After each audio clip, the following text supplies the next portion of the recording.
대한민국 근현대사를 성경적 세계관으로 알리고 전하는 대한역사문화원의 한국 근현대사 발효하기 특강입니다. 자유를 위해 부름받은 사람 5번째 이야기. 자유를 지키기 위해 미국으로 간 이승만의 이야기입니다.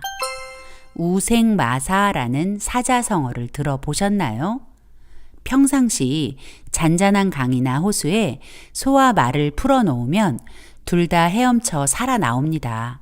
하지만 홍수가 나서 물살이 거셀 때 소와 말이 강에 빠지면 헤엄이 서툰 소는 살아남고 힘이 세고 헤엄을 잘 치는 말은 죽는다고 합니다.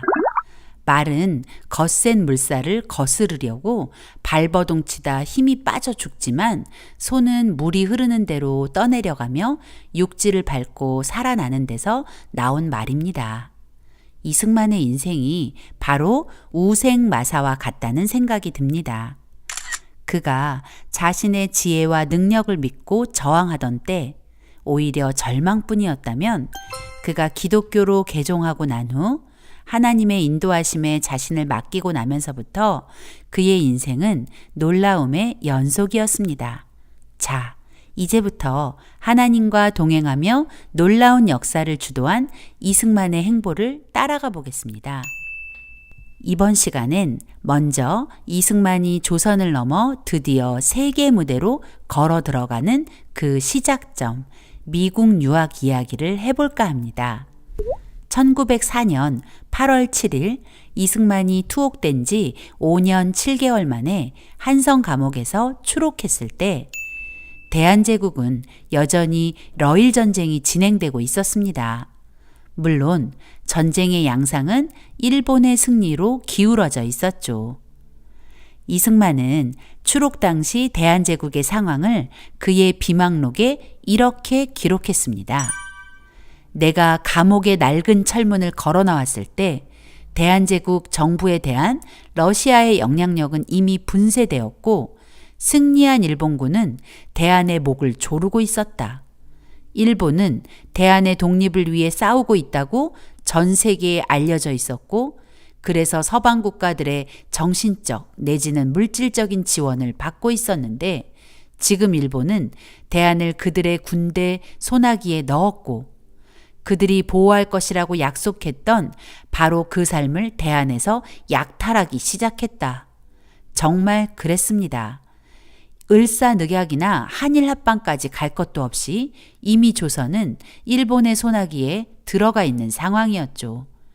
그런데 이 상황이 전적으로 일본만의 만행일까요? 우리의 책임은 없었던 것일까요? 러일 전쟁이 발발한 1904년으로 잠시 돌아가 보겠습니다. 1904년 2월 러일 전쟁이 발발하면서 그달 23일 덕수궁에서 한일 의정서가 작성됩니다. 이 의정서의 핵심은 대한제국의 안전을 지킨다는 명분으로 대한제국을 일본의 군사기지로 제공한다는 것이었고 이 의정서에 고종이 합의 서명을 하면서 일본은 어떤 제재도 없이 대한제국에 군대를 들여보내게 되었습니다. 그리고 6개월이 지난 1904년 8월 22일 러일 전쟁에서 일본이 승리를 확정 지어갈 무렵 대한제국과 일본은 제1차 한일협약을 맺게 됩니다. 이 협약의 핵심은 일본인을 대한제국 정부 재정 외교 고문으로 안치겠다는 것이었습니다. 마치 도둑에게 안방을 내어준 격이었죠. 겉으로는 일본의 강압에 의해 힘없는 나라가 굴복한 듯 보이지만 이 협약 이면에는 한편의 막장 드라마와 같은 뒷거래가 있었고 그 결과 이런 굴욕적 상황을 맞이한 것입니다. 그 막장 드라마의 주인공이 바로 대한제국 황제 고종이었습니다. 고종은 한일 의정서 체결 전인 1904년 2월 17일 이미 창덕궁 후원을 일본군 12사단에게 내어주었습니다. 그리고 한일 의정서가 체결된 후인 3월 20일 일본은 이토 히로부미를 대한제국의 특사로 보내 고종을 아련케 했습니다. 일본의 특사 이토 히로부미가 고종을 아련한 목적이 무엇일까요? 바로 고종에게 뇌물을 안겨주기 위한 것이었죠. 이토 히로부미는 고종에게 선물이라며 30만 엔을 안겨주었습니다. 현재 가치로 환산해 보면 약 400억에 달하는 거금입니다. 뿐만 아니라 고종에게 경부선 철도 지분도 보장해주고 앞으로 경의선 철도의 지분도 보장한다는 약속을 해주었습니다. 게다가 그날 그 자리에 함께한 일부 대신들에게도 입막음용 뇌물이 제공되었던 것입니다. 그러니 8월 대한제국 정부에 일본인 재정 외교 고문을 안치는 제1차 한일협약에 동의할 수밖에요. 이 일을 지켜본 민영화는 이 분통 터지는 상황을 영국 공사관에 방문해 영국 공사 조던에게 전하였고 영국 공사관에서는 이 민망한 사건을 기록하여 영국 외무성 문서보존소에 보관해 둔 것입니다. 그런데 우리는 고종을 일본의 총구 앞에서 어쩔 수 없이 굴복한 불쌍한 개혁군주처럼 믿고 싶어 하죠. 그러나 분명한 사실은 을사늑약 체결 전 이미 고종과 일부 조정 대신들이 일본에게 돈을 받고 대한제국을 넘겼다는 것입니다. 이런 위기의 상황에 대한제국 조정 대신 중 나라를 걱정하던 한규설과 민영화는 고종에게 조미수호 통상조약을 맺은 미국에 밀사를 보내 일본으로부터 벗어날 길을 모색하려 했습니다. 조미수호 통상조약은 1882년 조선이 서양 나라와 맺은 첫 번째 국제조약으로 미국과 맺은 것이었습니다. 전문 14조로 이루어진 이 조약의 제1조, 조선이 제3국으로부터 부당한 침략을 받을 경우 조약국인 미국은 즉각 이에 개입, 거중 조정을 행사함으로써 조선의 안보를 보장한다 라는 조항이 있었기 때문에 한규설과 민영화는 이 조항을 근거로 고종에게 미국의 밀사를 파견할 것을 추청한 것입니다. 두 사람이 추천한 밀사는 다름 아닌 이승만이었죠. 그러나 고종은 달가워하지 않았다고 합니다. 하지만 한규설과 민영환의 끈질긴 설득으로 이승만은 대한제국 조정의 밀사가 되어 미국으로 떠나게 되었습니다. 이 사진은 이승만이 미국으로 떠나기 전 가족과 함께 찍은 사진이죠. 이승만은 대한제국이 발행한 여권을 가지고 1904년 11월 4일 대한제국의 독립을 호소하기 위해 대한제국 조정의 밀사로서 대한제국을 떠나 태평양을 건너 미국 워싱턴을 향해 길을 나섰습니다. 이승만은 1904년 말 드디어 미국 LA에 도착했습니다. 그곳에서 먼저 미국에 와 있던 신긍우, 신흥우 형제 그리고 배제학당 학우들과 재회할 수 있었습니다. 미국에 도착한 것은 1904년 말이었지만 이승만은 곧바로 루즈벨트 대통령을 만날 수는 없었습니다. 이듬해인 1905년 8월 4일이 되어서야 그 만남이 이루어졌죠.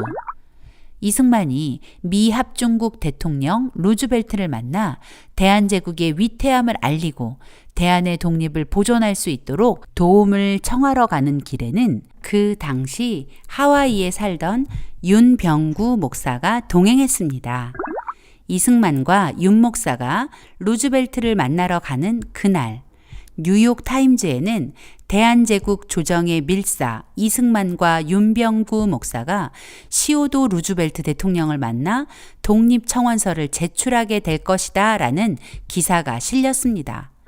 이것이 바로 그날 이승만과 윤병구 목사가 루즈벨트 대통령에게 전달하려던 청원서입니다. 1908년 기자 맥켄지가 자신의 책 대한제국의 비극 부록으로 대한제국 독립 청원서를 수록했기 때문에 우리가 그 내용을 알게 된 것입니다. 두 사람은 뉴욕 동부 롱아일랜드 오이스터 베이 사가모어 힐에 있는 대통령의 별장에서 루즈벨트를 만나게 됩니다. 루즈벨트는 아주 예의 바르고 정중하게 두 사람을 맞아주었습니다. 이승만은 조미수호 통상조약을 근거로 위태함에 처한 불쌍한 나라를 건져달라는 독립청원서를 루즈벨트 대통령에게 내놓았습니다. 그러나 루즈벨트는 정중하게 지금 당장 그 청원서를 받아주지 못할 이유를 설명했습니다. 이런 공적인 문서는 사적으로 주고받는 것이 아니라는 것이었죠. 이 청원서를 대한제국 공사관을 통해 다시 자신에게 전달하라고 한 것입니다. 사실 이 말은 아주 정중히 거절을 통보한 것이었습니다. 하지만 루즈벨트의 속내를 알 길 없는 두 사람은 대한제국 공사관으로 향했습니다. 이승만과 윤병구 목사가 루즈벨트 별장에서 나왔을 때 수많은 기자들은 이 만남의 결과를 궁금해했습니다. 이승만은 기자들에게 대한제국 공사관을 통해 이 청원서가 대통령께 공식적으로 전달돼야 하기 때문에 우리는 지금 대한제국 공사관으로 간다고 말했고, 기자들은 오히려 자신들의 일인 양 두 사람을 재촉했습니다. 다음 날 새벽 두 사람은 워싱턴에 있는 대한제국 공사관에 도착했습니다. 당시 대한제국 공사관에는 공사가 공석이었고 공사서리가 그 업무를 대신했는데 공사서리는 김윤정이었습니다. 이승만은 김윤정을 통해 미 합중국 대통령에게 대한제국의 독립청원서를 공식적으로 전달해 줄 것을 요청하자 김윤정은 끝까지 거절했습니다. 김윤정은 이미 일본에 매수된 사람이었기 때문이었습니다. 사실 이런 결과가 나온 데는 이유가 있었습니다. 1905년 7월 29일 미국은 이미 일본과 비밀 조약을 맺은 상태였기 때문입니다. 그 조약이 바로 가스라 테프트 밀약입니다. 미국 육군 장관 테프트와 일본의 내각 총리 대신 가스라가 도쿄에서 맺은 이 비밀 협약은 두 나라가 서로의 식민지를 인정하고 간섭하지 않겠다는 것이었습니다. 그래서 루즈벨트가 대한제국의 청원서를 받아주지 않았던 것입니다. 이 일이 무산되자 이승만은 너무 큰 충격에 빠졌습니다. 이승만은 이 모든 과정을 자세히 민영환에게 편지로 알렸습니다. 편지 일부를 살펴볼까요? 다만 언제든지 기회 있는 대로 조미수호 통상조약을 인연하여 불쌍한 나라의 위태함을 건져주기 바랍니다. 하니 루즈벨트의 대답은 앞서 말한 것처럼 대한제국 공사관을 통해 공식적으로 청원서를 제출하라는 것이었습니다. 또 이승만과 윤 목사가 워싱턴에 도착했을 때 이승만을 놀라게 한 일도 적었습니다. 그 시로 뉴욕에 와서 기차를 타고 밤을 지나 아침에 워싱턴에 도착해 보니 각 신문에 모두 나고 벌써 우리가 워싱턴에 왔다고 났으니 이는 지금 우리나라 형편에 돈을 신문사에 준다 해도 이렇게 기사를 낼 수 없는 일이라. 목석 같은 마음을 가진 사람이라도 어떻게 기쁘지 않을까. 즉시 공사관에 가서 김윤정에게 청원서를 보이고 신문사에 돈을 줘도 기사 한 줄 나가기 어려운 상황에 이렇게 많은 신문이 대한의 일을 보도하는 기적 같은 일이 일어나 너무 놀라고 기뻐하는 이승만의 얼굴이 상상이 되시나요? 그런데 공사대리 김윤정은 결국 그 청원서를 받지 않았다는 거죠. 이승만은 그 분한 마음을 편지 말미에 이렇게 적었습니다. 실로 우리나라 원수는 일본 사람이나 러시아 사람이 아니오. 실로 돈에 팔려다니는 놈들이 우리의 제일 원수라 합니다. 이는 우리 말이 아니라 이 나라 사람들이 땅을 치며 하는 말입니다. 또한 다른 사람이 말하기를 너의 나라는 일본이 와서 마음대로 하여야 참 복이라고 합니다. 김가를 당장 파직시키거나 소환하시기를 바랍니다. 그것이 어려우면 내가 물고 뜯기라도 할 것입니다. 지금 우리의 현실은 어떻습니까? 우리 역시 나라는 어찌 되든 말든 자신의 이익만 생각하며 대한민국 국민으로서 책임을 다하지 않는다면 우리의 내일도 그때와 다를 바 없다는 것입니다. 결국 1905년 11월 18일 대한제국은 일본과 을사늑약을 맺고 외교권을 빼앗기며 사실상 일본의 속국이 되었습니다. 그 책임은 왕과 조정 대신 그리고 백성 모두의 것이었습니다. 이승만은 빼앗긴 나라를 되찾으려면 배워야 한다고 생각했습니다. 그래서 그는 밀사로서 사명을 마친 후 유학을 하기로 계획했습니다. 선교사들 역시 이승만에게 유학을 권했고 언더우드 선교사와 게일 선교사를 비롯한 여러 선교사가 이승만을 위해 진심 어린 추천서를 써주었습니다. 미국에서 추천서란 그 사람을 내가 보증한다는 의미가 있습니다. 그만큼 아무에게나 써주지도 않고 받기도 어려운 것입니다. 많은 선교사가 이승만을 위해 추천서를 써주었다는 것은 이승만의 됨됨이가 훌륭했고 성실하고 유능했다는 것을 의미하죠.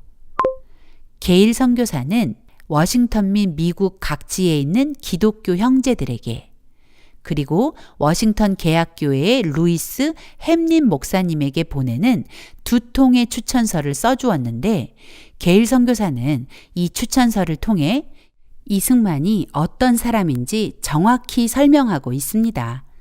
추천서의 내용을 요약하면 이승만의 그리스도인으로서의 신실함, 한성 감옥에서의 개종과 한성 감옥의 기적, 그의 세례 문제, 그리고 앞으로 이승만의 학업에 도움을 달라는 내용이었습니다.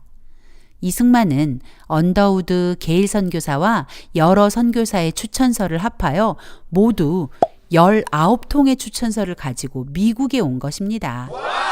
게일 선교사의 요청으로 이승만은 1905년 4월 23일 워싱턴 개학교회의 햄린 목사에게 세례를 받고 그 교회의 성도로 미국 생활을 시작합니다. 이승만이 그때까지 세례를 못 받은 상태였는데 그 이유는 자격이 없어서가 아니라 그 당시 서울에 있던 많은 선교사들 모두 이승만에게 세례를 주고 싶어 했기 때문입니다.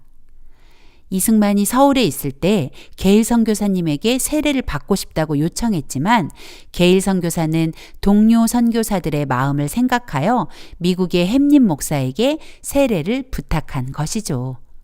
또 게일 선교사의 부탁대로 햄린 목사는 자신이 담임하는 워싱턴 개학교회의 성도인 조지 워싱턴 대학 총장에게 이승만을 추천했고 이승만은 조지 워싱턴 대학에 입학하게 되었습니다.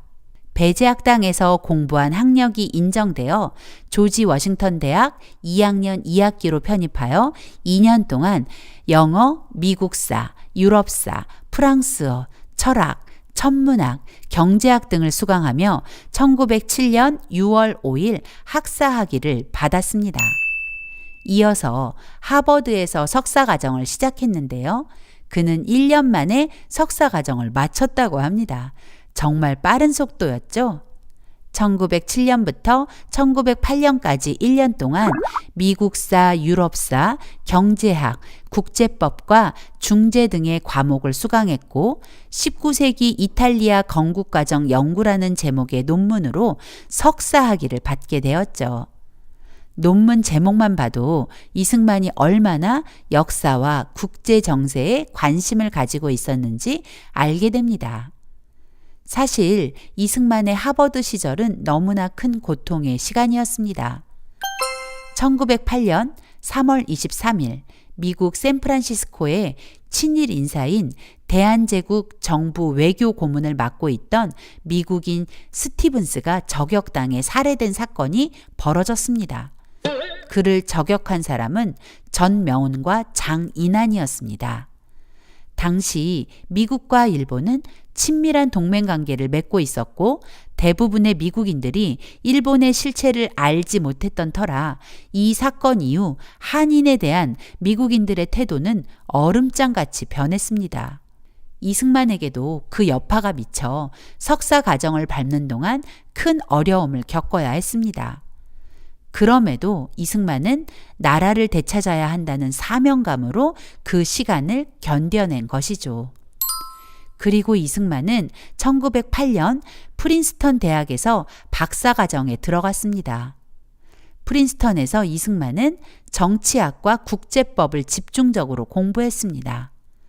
국제법과 외교, 미국 헌법사, 미국사, 철학사뿐 아니라 심지어 신학교 기숙사 칼빈 클럽에 기숙하며 신학 강좌를 계절학기로 수강하여 신학 학사 학위까지 취득했다고 합니다. 학부부터 박사 과정까지 그의 수강 과목들을 보면 역사가 한 번도 빠지지 않습니다. 아마도 그는 과거를 지배하는 자가 미래를 지배하며 현재를 지배하는 자가 과거를 지배한다는 사실을 이미 알고 있었던 것 같습니다. 1910년 이승만은 미국의 영향을 받은 중립주의라는 박사 논문으로 박사학위를 취득하였습니다. 명문대학을 그것도 3곳을 다니면서 5년 만에 박사학위를 취득했다니 정말로 놀랍죠. 더구나 그의 박사 논문은 우수 논문으로 후일 프린스턴 대학 출판부에서 단행본으로 출간할 만큼 수준 높은 논문이었다는 것에 주목할 필요가 있습니다. 몇 년 후 이승만 박사가 일본의 탄압으로 미국 망명 생활을 시작하면서 단행본으로 나온 그 논문을 받아볼 수 있었습니다. 엄친아, 엄마 친구 아들이라는 말을 많이 하는데 이승만 박사가 바로 원조 엄친아라고 할 수 있습니다. 그 당시에 미국인의 대학 진학률은 인구의 5%밖에 안 되었다고 하는데 이승만 박사는 대학원, 박사학위까지 받았으니 미국 사람들도 부러워할 만한 학력이었습니다. 더구나 당시 미국의 역대 대통령 중에서 이승만 박사보다 뛰어난 학력 소지자가 없었다고 하니 이승만 박사는 당대의 엄친아 중 최고였다고 할 수 있죠. 이승만을 연구한 고 유영익 교수의 글을 보면 이승만이 당대의 엄친아였음을 확인할 수 있습니다. 이 박사는 동시대의 다른 유학생들에 비해 더 유명한 대학을 다녔고 또 최초로 국제 정치학 분야에서 박사학위를 따냈기 때문에 군계 일학격이었다고 하겠다. 미국 대학에서 2년여 기간에 인문, 사회과학 분야에 박사학위를 취득한 사람은 한국인으로서 이승만이 최초일 뿐 아니라 미국인으로서도 극히 드물다. 19세기 후반과 20세기 초에 걸쳐 일본과 중국에서 우리보다 먼저 수많은 유학생을 구미에 파견했지만 그들 중에 이 박사의 학력에 필적할 인물은 그리 많이 배출되지 않았다. 네, 이승만은 정말 탁월한 사람이었습니다. 이승만이 공부를 한 목적은 자신의 성공을 위한 것이 아니었습니다. 그의 마음엔 늘 조선의 독립이 가장 간절했습니다. 때문에 이승만은 나라를 되찾기 위해서 공부함과 동시에 기회가 주어지는 대로 강연과 연설을 하며 조선을 알리는 일에 힘을 다했습니다. 이승만은 조지 워싱턴을 졸업할 무렵부터 5년 동안 약 200번이 넘는 강의와 강연을 했다고 하는데 많으면 한 달에 13번까지 강연을 했다고 합니다. 그는 기회가 있을 때마다 조선이 어떤 나라인지 일본의 처사가 정의롭지 못한 일이라는 것을 알리는 일을 멈추지 않았습니다. 그 예로 그의 인터뷰 기사들을 몇 가지 소개할까 합니다. 그가 미국에 간 지 얼마 되지 않은 1905년 6월 이승만의 인터뷰 기사가 워싱턴 타임즈에 실렸습니다. 이 광고는 어제 우리 타임즈의 칼럼란에 게재할 것을 요청받은 것으로 이 어린아이의 아버지인 이승만을 도와 그 소년이 거주할 곳을 찾아주려는 목적이다. 이 광고의 이면에는 어느 한국 출신자의 비상한 용기와 인내심, 박해와 투옥에도 굴하지 않은 결심의 스토리가 담겨 있다. 이승만의 표현대로 한국은 지금 절실하게 기독교를 필요로 하고 있다. 기억도 할 수 없이 오래전부터 그 나라를 지배해온 유교를 대체하기 위해서이다. 사실 이 기사의 목적은 상의도 없이 미국으로 보내진 아들을 자신이 공부할 동안 보호해 줄 것을 요청하는 인터뷰였습니다.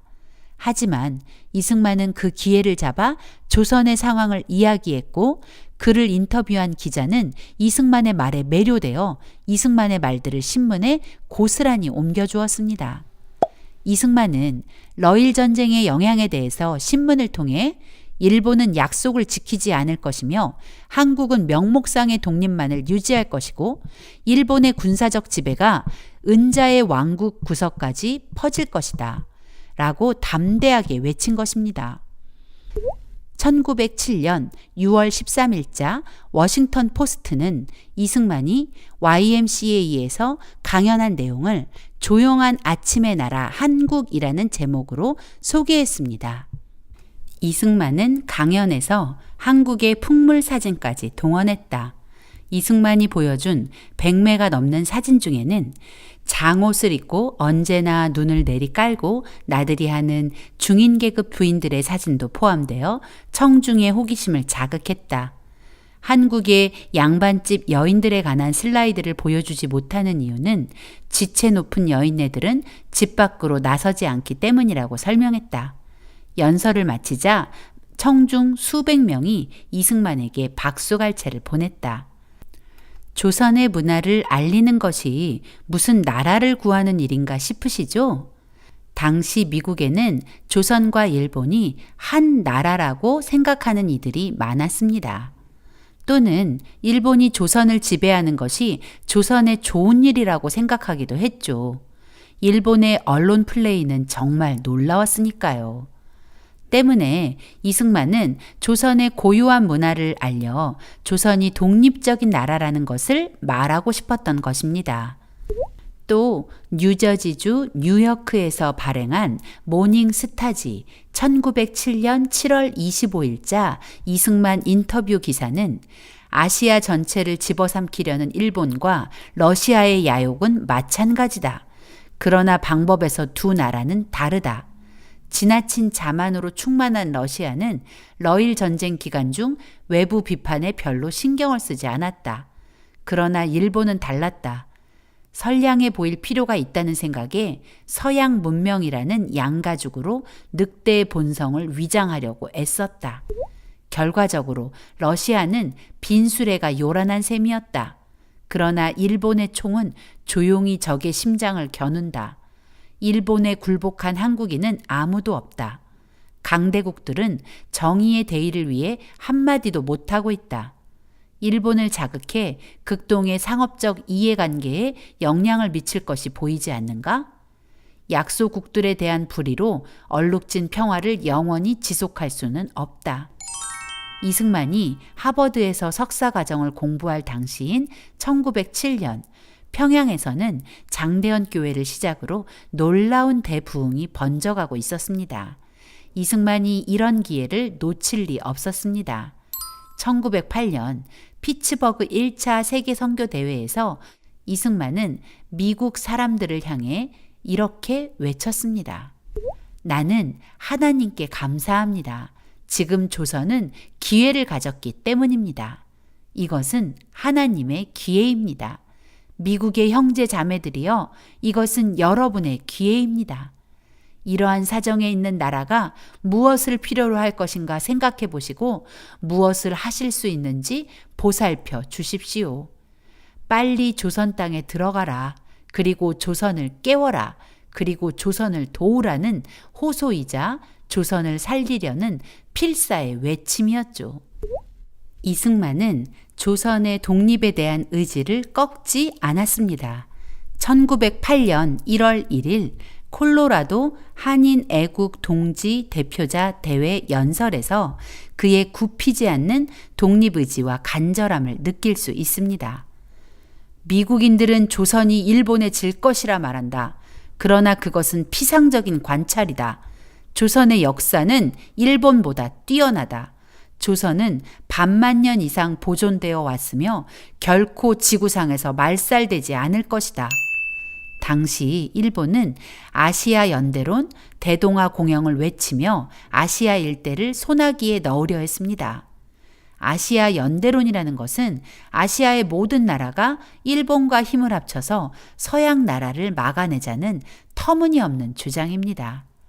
일본이 이런 말도 안 되는 주장을 펴고 있을 때 이승만 박사는 미국에서 일본에 의해 외교가 단절되어 버린 대한제국의 상황을 알리는 외교관의 역할을 감당하고 있었던 것입니다.